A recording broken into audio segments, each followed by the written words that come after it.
आप लोग पहले इधर उधर की बात छोड़िए, पहले इधर ध्यान दीजिए। प्रेजेंट इंडेफिनिट टेंस में गेट कह ले या पॉजिटिव वर्ब कह ले, इसका प्रयोग कैसे करना है। तो प्रेजेंट इंडेफिनिट टेंस में गेट का प्रयोग करने के सबसे पहले आप ये जानें कि इसका यूज कैसे करना है।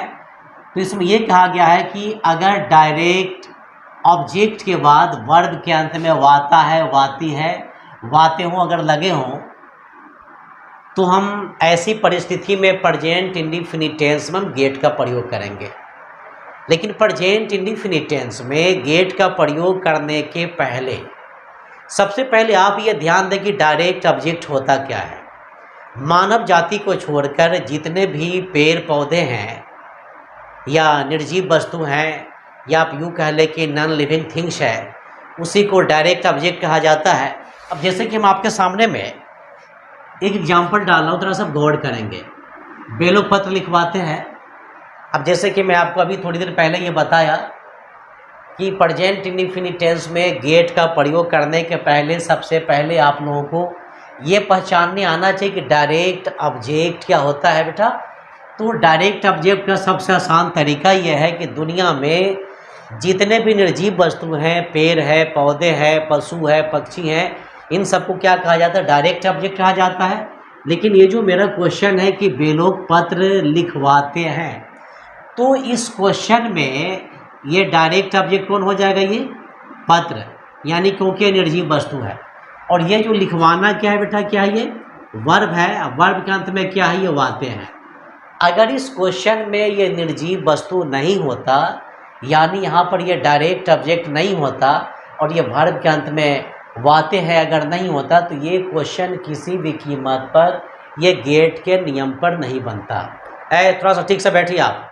अब उस लड़का को सामने देखिए, वहाँ उस वक्त से दीवार में अड़ के बैठा है। आप लोग जो है ना गाड़ी में अक्सर एक चीज़ देखते होंगे, एक वृक्ष बनाया होता है और उस वृक्ष में सट करके बड़ी सुंदर सी लड़की बैठी होती है और फिर यह भी लिखा रहता है कि तुम कब आओगे। उस गधा के साथ वही हो रहा है। चलिए ठीक से बैठिए। इसी क्वेश्चन को बेटा यहाँ पर हम डालते हैं, मैं पत्र लिखवाता हूँ। अगर इस क्वेश्चन में ये डायरेक्ट ऑब्जेक्ट नहीं होता, यानी ये निर्जीव वस्तु नहीं होता, और ये जो लिखना ये वर्ब है, वर्ब के अंत में वाता हूँ अगर नहीं होता, तो ये क्वेश्चन किसी भी कीमत पर गेट के नियम पर नहीं बनता। अब रही बात यहाँ पर कि जब इस क्वेश्चन को चेंज करेंगे तो सबसे पहले करना क्या है कि आप यहाँ पर मैं के अंग्रेजी क्या लिखेंगे, या आई लिखेंगे, आई वी यू दे, और ये पुलर नंबर के साथ करना क्या, गेट लगाना है। मगर कब लगाना है, जब मेरे क्वेश्चन में डायरेक्ट ऑब्जेक्ट हो। लेकिन आपका बार बार ये सवाल आ रहा है कि सर डायरेक्ट ऑब्जेक्ट होता क्या है। सिंपल सा आप याद रखें, जितना भी निर्जीव वस्तु है, जितना भी निर्जीव वस्तु यानी नॉन लिविंग थिंग्स है, उसी को हम क्या कहते हैं, डायरेक्ट ऑब्जेक्ट कहते हैं। तो मेरा ये जो क्वेश्चन है पत्र, ये निर्जीव वस्तु है, तो मेरे क्वेश्चन में 1 2 3 4 इतने वर्ड्स में ये मेरा जो डायरेक्ट ऑब्जेक्ट है क्या है बेटा, ये पत्र है। अगर ये निर्जीव नहीं होता तो ये डायरेक्ट ऑब्जेक्ट नहीं होता। तो ये आपका डी से डायरेक्ट, वो से ऑब्जेक्ट हो गया। तो कहना यहाँ पर हम मैं के अंग्रेजी क्या लिखेंगे बेटा, आई लिखेंगे, और आई के साथ करना है क्या बेटा, ये गेट लगाना। मगर कब लगाना है, जब मेरे क्वेश्चन में डायरेक्ट ऑब्जेक्ट हो, यानी निर्जीव वस्तु, और वर्ब के अंत में क्या है, वाता हूँ। तो फिर यहाँ पर आई के अनुसार क्या काम करेंगे, आप यहाँ पर गेट लिखेंगे। इसके बाद, यानी किसके बाद, मतलब गेट या गेट्स का काम खत्म हो जाने के बाद आपको यहाँ पर करना क्या है कि डायरेक्ट ऑब्जेक्ट का यूज़ करना है। तो आपके क्वेश्चन में आपका डायरेक्ट ऑब्जेक्ट क्या है, ये पत्र है। तो इसके अंग्रेजी क्या लिखेंगे आप यहाँ पर, आ लिखने के बाद लेटर, LETTER, लेटर लिखने के बाद जब डायरेक्ट ऑब्जेक्ट का काम खत्म हो जाए, उसके बाद करना क्या है कि आपको यहाँ पर ये V3 का यूज़ करना है। तो लिखना के अंग्रेजी जान रहे हैं ना क्या होता है, राइट। और रही बात यहाँ पर राइट का वर्ब 3, वर्ड 3 क्या लिखेंगे बेटा, ये रिटर्न लिखेंगे। फिर से देख लीजिए, मैं है तो यहाँ पर हम आई लिखेंगे। आई के अनुसार क्या करना है, यहाँ पर गेट लगाना है। इसके बाद डायरेक्ट ऑब्जेक्ट, मेरे क्वेश्चन में मेरा डायरेक्ट ऑब्जेक्ट पत्र है, तो यहाँ पर हम क्या लिखेंगे, और लेटर लिखेंगे। और डायरेक्ट ऑब्जेक्ट के बाद करना क्या है कि आपको V3 का यूज़ करना है, तो लिखना कि अंग्रेजी राइट का V3 क्या लिखेंगे, यहाँ पर राइट लिखेंगे। तो इस तरह से अगर ये बनाते हैं तो ये बनाना क्या होता है, सही होता है। लेकिन कभी कभी होता क्या है कि आप लोग हड़बड़ी के चक्कर में गलती क्या करते हैं वो थोड़ा सा गौर कर लेते हैं। आप लोग इस टाइप से बना लेते हैं जैसे कि आई गेट रिटर्न अ लिखने के बाद लेटर LETTER लेटर। तो इस तरह से बनाना क्या होता है, ये गलत होता है। तो आप लोग ऐसी गलती करने से बचें। हम लोग पानी खरीदवाते हैं, इस क्वेश्चन पर थोड़ा सा गौर कर लेते हैं। अब आपसे मेरा एक सवाल ये रहा है कि बेटा इस क्वेश्चन में आपका डायरेक्ट ऑब्जेक्ट कौन है। तो इस क्वेश्चन में आपका डायरेक्ट ऑब्जेक्ट यानी निर्जीव वस्तु कौन है, पानी। जब आप इस क्वेश्चन को चेंज करेंगे तो सबसे पहले आप यहाँ पर हम लोग के अंग्रेजी वी लिखेंगे। वी के साथ करना क्या कि गेट लगाना है। चलिए यहाँ पर ये गेट लग गया। इसके बाद यानी किसके बाद, जब गेट का काम खत्म हो जाए इसके बाद आपको करना क्या है, यहाँ पर डायरेक्ट ऑब्जेक्ट का यूज करना है। तो डायरेक्ट ऑब्जेक्ट मेरे क्वेश्चन में कौन है, पानी। तो पानी की अंग्रेजी बेटा क्या लिखेंगे, वाटर लिखेंगे। अब रही बात यहाँ पर डायरेक्ट ऑब्जेक्ट के बाद यानी निर्जीव वस्तु के काम खत्म हो जाने के बाद आपको V3 का यूज़ करना है। तो यहाँ पर करना यहाँ पर ये है कि खरीदना का अंग्रेजी क्या होता है बेटा, बाई होता है। लेकिन बाई का V3 क्या लिखेंगे आप, यहाँ पर ये बाउट लिखेंगे। तुम झूठ बोलवाते हो। अब इस क्वेश्चन में आपका डायरेक्ट ऑब्जेक्ट कौन हो जाएगा, झूठ हो जाएगा। तो आप यहाँ पर एक काम करेंगे कि तुम की अंग्रेजी क्या लिखेंगे बेटा, ये यू लिखेंगे। यू के साथ करना क्या है कि आपको गेट का यूज़ करना है। तो यहाँ पर यू के साथ आप गेट लगाएंगे। मगर आपको एक बात हमेशा ये याद रखना है कि गेट कब लगाना है, जब मेरे क्वेश्चन में निर्जीव वस्तु हो। और निर्जीव वस्तु के बाद ये जो मेरा वर्ब है, वर्ब के बाद वाता है, वाती है, चाहे वाते हों। अगर इस क्वेश्चन में ये निर्जीव वस्तु नहीं होता, वाता हो, वाते हो अगर नहीं होता, तो ये क्वेश्चन किसी भी कीमत पर गेट के फार्मूला पर नहीं बनता। You get. उसके बाद क्या करना है, डायरेक्ट ऑब्जेक्ट। मेरे क्वेश्चन में डायरेक्ट ऑब्जेक्ट झूठ है, इसकी अंग्रेजी बेटा क्या लिखेंगे, आ लिखने के बाद लाई। रही बात यहाँ पर बोलना की, तो बोलना का अंग्रेजी टेल। टेल का V3 क्या लिखेंगे, यहाँ पर ये टोल लिखेंगे। इस क्वेश्चन में आपका डायरेक्ट ऑब्जेक्ट कौन है, यानी आपका कहना है कि सर इस क्वेश्चन में मेरा डायरेक्ट ऑब्जेक्ट कहानी हो जाएगा। अच्छी बात है, लेकिन आप ये बात जाने कैसे, यानी आपका कहना यहाँ पर सर ये कि ये जो कहानी है ये निर्जीव वस्तु है, निर्जीव वस्तु को ही डायरेक्ट ऑब्जेक्ट कहा जाता है। खैर बहुत अच्छी बात है। तो आप यहाँ पर सबसे पहले आप यहाँ पर ये ही लिख लो। और ही के साथ करना क्या है कि गेट्स लगाना है। चलिए यहाँ पर हम ही के साथ हम गेट्स का यूज कर दिए। और इसके बाद किसके बाद, जब गेट्स का काम खत्म हो जाए भाई, उसके बाद करना क्या है कि आपको इसके बाद डायरेक्ट ऑब्जेक्ट यानी निर्जीव वस्तु को काम करना है। तो मेरे क्वेश्चन में मेरा निर्जीव वस्तु कहानी है, तो हम यहाँ पर अ लिखने के बाद story, I get a story. रही बात यहाँ सुनाना, तो सुनाना का अंग्रेजी नरेट, NARRAT। और उसके बाद यहाँ पर डी डालेंगे, क्योंकि आपको डायरेक्ट ऑब्जेक्ट के बाद यहाँ पर करना क्या है कि V3 का यूज़ करना है भाई। तो यहाँ पर ही गेट्स और स्टोरी, और उसके बाद क्या लिखेंगे, यहाँ पर नरेटेड लिखेंगे। फिर से देख लेते, वह अंग्रेजी ही लिखना है। ही के साथ करना क्या है कि आपको गेट्स का यूज करना है। इसके बाद डायरेक्ट ऑब्जेक्ट। तो मेरे क्वेश्चन मेरा डायरेक्ट ऑब्जेक्ट कहानी है, तो कहानी की अंग्रेजी हम स्टोरी लिखेंगे। सुनाना का अंग्रेजी नरेट, और नरेट का बेटा V3 क्या लिखेंगे, हम नरेटर लिखेंगे। नेक्स्ट लाइन में देखते हैं यहाँ कि बेलो की अंग्रेजी बेटा करना क्या कि आप यहाँ पर ये दे लिखो। और दे के साथ करना क्या है कि आपको गेट का यूज करना है, दे गेट।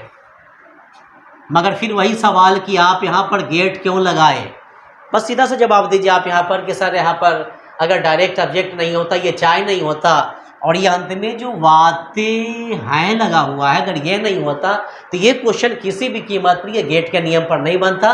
ओ यानी आपके एक विद्यार्थी जी का सवाल है कि सर गेट वाले नियम को क्या कहा जाता है, तो बेटा गेट वाले इस नियम को कॉजेटिव वर्ब कहा जाता है। क्या कहा जाता है इसको, कॉजेटिव वर्ब कहा जाता है, जिसका हिंदी प्रेरणार्थक क्रिया होता है।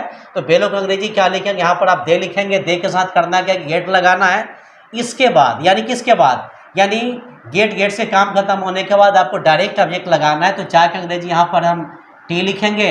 रही बात यहाँ पर चाय पीने की, तो चाय पीना का अंग्रेजी क्या होता है बेटा, ये टेक मतलब पीना, और टेक का V3 क्या लिखेंगे, आप यहाँ पर ये टेकन लिखेंगे। वैल्यू उस काम को करवाता है।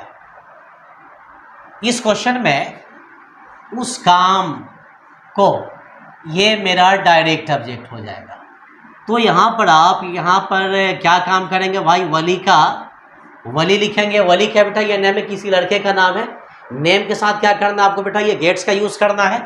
तो आप यहाँ पर एक काम करो, फिर इसमें भी आप गेट्स लगा लो, नेम के साथ गेट्स लगाना है। इसके बाद डायरेक्ट ऑब्जेक्ट, तो मेरे क्वेश्चन मेरा डायरेक्ट उस काम, तो उसका अंग्रेजी क्या लिखेंगे, यहाँ पर आप ये दैट लिखेंगे। दैट लिखने के बाद वर्क लिखेंगे। और रही बात यहाँ करना, तो करना का अंग्रेजी क्या होता है, डू, और डू का भीतरी क्या लिखेंगे, यहाँ पर ये डन लिखेंगे। फिर से देख लेते हैं, वली का अंग्रेजी वली लिखेंगे। वली किसी लड़के का नेम है, तो नेम के साथ करना के गेट्स का यूज़ करना है।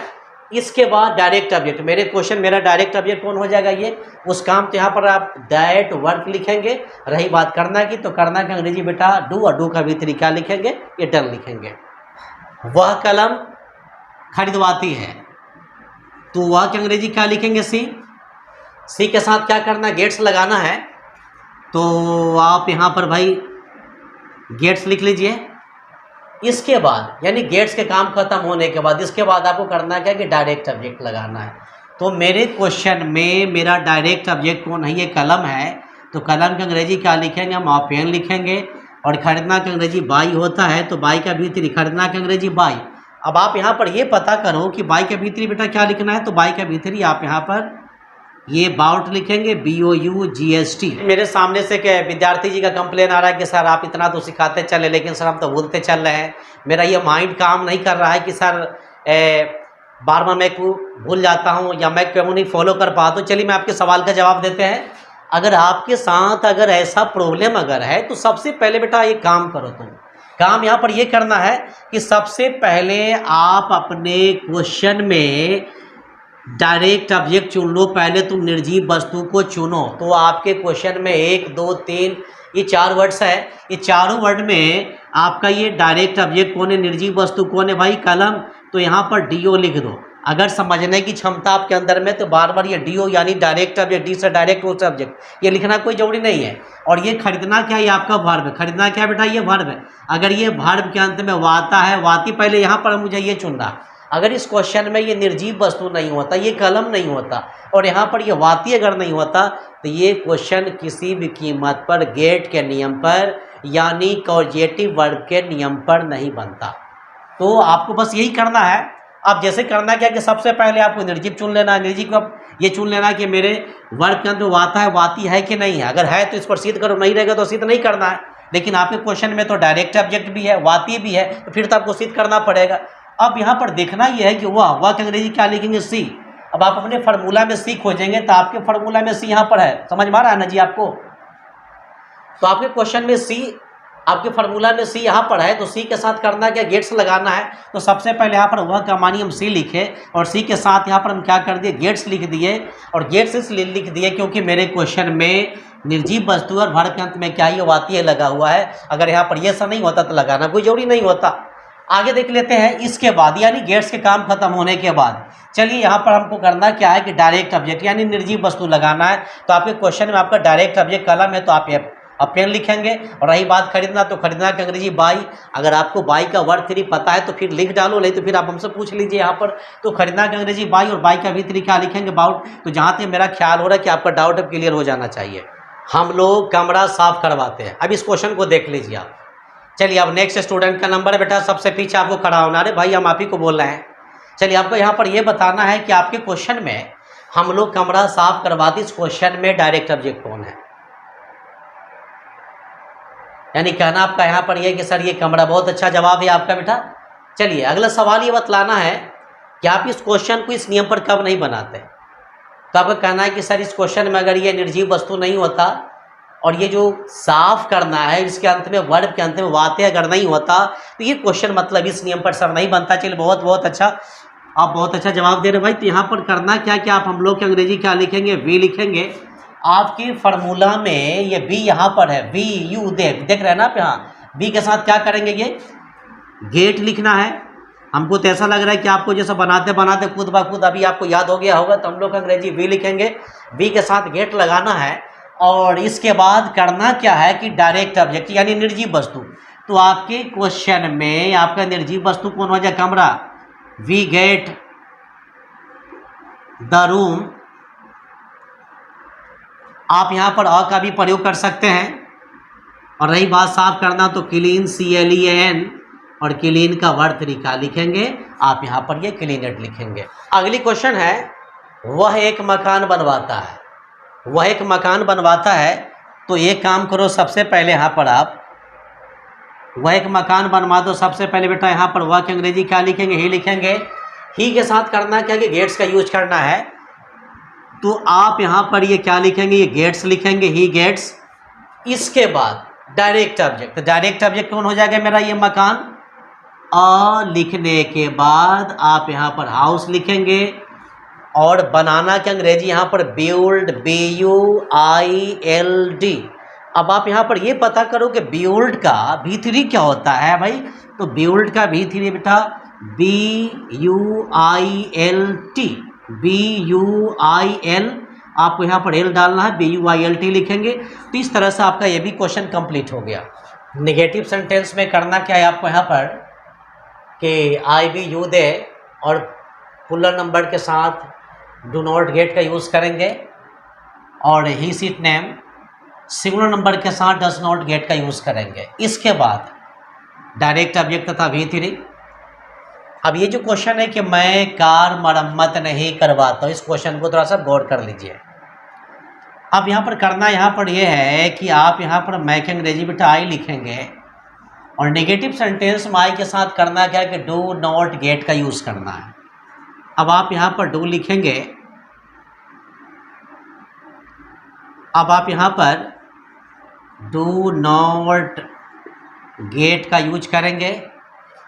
इसके बाद यानी डू नॉट गेट के काम ख़त्म हो जाने के बाद आपको डायरेक्ट ऑब्जेक्ट में आपको कितनी मर्तबा बता चुका हूँ कि डायरेक्ट ऑब्जेक्ट होता क्या है। तो आपके क्वेश्चन में आपका डायरेक्ट ऑब्जेक्ट ये कार है, तो यहाँ पर अ लिखने के बाद कार लिखेंगे। रही बात मरम्मत की, तो मरम्मत करना का अंग्रेजी रिपेयर होता है, तो REPAIRED रिपेयर का V3 रिपेयर्ड लिखेंगे। चलिए नेक्स्ट क्वेश्चन को भी देख लेते हैं। हम लोग मकान नहीं रंगवाते हैं, तो आप यहाँ पर हम लोग की अंग्रेजी पहले बेटा वी लिखो। वी के साथ करना क्या है कि आपको डू नॉट गेट, देख रहे हैं ना वी, ये वी के साथ करना क्या? Do not gate. तो आप यहाँ पर वी के साथ डू नॉट गेट लगा लीजिए। इसके बाद डायरेक्ट ऑब्जेक्ट, डायरेक्ट ऑब्जेक्ट आपके क्वेश्चन में यानी निर्जीव वस्तु आपका मकान है, तो आप यहाँ पर ये हाउस लिखेंगे। रही बात रंगवाने की, तो पेंट मतलब रंगवाना, तो पेंट का V3 PAINTED आप यहाँ पर ये पेंटेड लिखेंगे। वे लोग वर्ग में शोर नहीं कर पाते। थोड़ा सा इस क्वेश्चन में आपको एक डाउट होगा। अब आप यहाँ पर एक सवाल ये करेंगे कि सर मेरे क्वेश्चन में शोर भी डायरेक्ट ऑब्जेक्ट है, वर्ग भी है, लेकिन सर मेन किसको माना जाए? तो बेटा आप मेन मतलब शोर को मान करके चलेंगे। तो आप यहाँ पर सबसे पहले वेलो की अंग्रेजी दे लिखेंगे। दे के साथ करना क्या है कि आपको डू नॉट गेट का यूज़ करना है, तो आप यहाँ पर ये डू के बाद नॉट के बाद गेट लिख लिए, दे डू नॉट गेट। इसके बाद ये डायरेक्ट ऑब्जेक्ट, मेरे क्वेश्चन में डायरेक्ट ऑब्जेक्ट शोर की अंग्रेजी आप यहाँ पर अ लिखने के बाद नॉइज लिखेंगे, अनॉइज। और करना की अंग्रेजी तो आप पहले से जानते हैं, मेक का V3 मेड लिखेंगे, MADE। और रही बात यहाँ पर वर्ग की अंग्रेजी, तो वर्ग की अंग्रेजी हम इसी जगह नीचे में हम मेड के बाद आप यहाँ पर ये इन द क्लास लिखेंगे। तो इस तरह से आपका ये भी क्वेश्चन कंप्लीट हो गया। लड़के गेंद नहीं खरीदवाते हैं, लड़के गेंद नहीं खरीदवाते हैं। अब यहाँ पर करना क्या कि लड़के की अंग्रेजी आप यहाँ पर बॉयज़ लिखेंगे। बॉयज़ आपके क्वेश्चन में आप सवाल ही करेंगे कि सर मेरे क्वेश्चन में मैं आया था तो आई मिल गया था, हम लोग आया था तो वी मिल गया था, लेकिन मेरे क्वेश्चन में सर लड़के हैं तो बॉयज़ क्यों नहीं है? तो बेटा आप ऐसे मतलब क्वेश्चन को ये पुलर नंबर से पकड़ेंगे। पुलर नंबर के साथ करना क्या कि आपको डू नॉट गेट का यूज़ करना है। तो आप यहाँ पर एक काम करेंगे, ये डू नॉट गेट लिखेंगे, बॉयज़ डू नॉट गेट। और बॉयज़ डू नॉट गेट लिखने के बाद करना क्या है, इसके बाद डायरेक्ट ऑब्जेक्ट आपके क्वेश्चन में डायरेक्ट ऑब्जेक्ट यानी निर्जीव वस्तु आपका गेंद है, तो आप यहाँ पर क्या लिखेंगे? और बॉल लिखेंगे। और रही बात खरीदवाना की, तो खरीदना के अंग्रेजी बाई, और बाई का V3 क्या लिखेंगे? आप यहाँ पर ये बाउट लिखेंगे। वे लोग झूठ बोलवाते हैं, तो इसका जो नेगेटिव इंट्रोगेटिव आप लोग बनाएंगे, सबसे पहले इसका हम पॉजिटिव बना देते हैं। They get a lie told. इसका नेगेटिव जो आप बनाएंगे, they do not get a lie told. इसका इंट्रोगेटिव जो बन जाएगा, do they get a lie told. और रही बात यहाँ पर इंट्रोगेटिव एंड नेगेटिव की, तो do they not get a lie told लिखेंगे। और इसके बाद करना क्या है, why do they get a lie told. तो इस तरह से आप मतलब इसका नेगेटिव इंट्रोगेटिव बना सकते हैं। और जहाँ तक मेरा ख्याल है कि आपको अब गेट के नियम में किसी किस्म का कोई प्रॉब्लम नहीं होना चाहिए। तो आज के लिए इतना ही, हम लोग फिर अपने नेक्स्ट वीडियो में मिलते हैं। मेरा वीडियो देखने के लिए आप लोग को लॉट्स ऑफ थैंक्स। अगर आप मेरे channel JN English research centre पर अगर नए हैं, तो आप मेरे चैनल को सब्सक्राइब करना ना भूलें।